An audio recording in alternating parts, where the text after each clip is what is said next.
interesting to state here is that since the Chief Minister, under the current Chief Minister, is that we have in fact terminated long-term licenses that have not been compliant for so long. And that takes about 500,000 hectares. Taken back into the state government, and then back to Sabah, and then out of public interest and so forth. So I think that's one of the biggest achievements in terms of cancelling or terminating some of the licenses that are not in compliance. That shows the seriousness from the current government in terms of ensuring that whatever licenses that that has been entered, that actually benefit the state. I agree.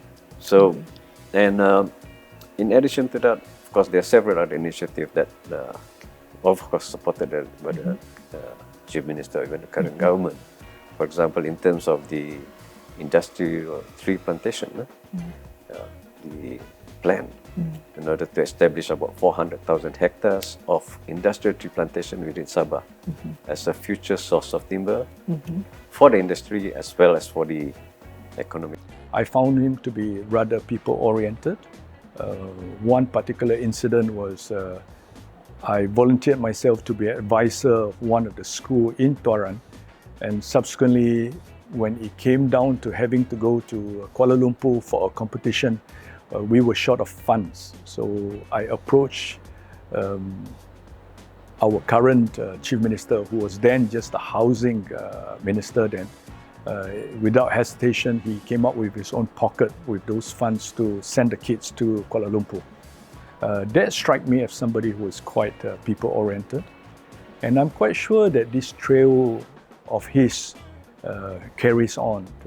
Reason why I say that is it's not often that people will change after a certain age.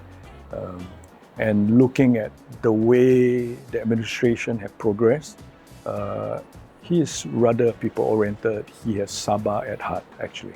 I think given all the support provided by our government, I see that the Chief Minister is on the right path to continue with the progressive policies that we have in place.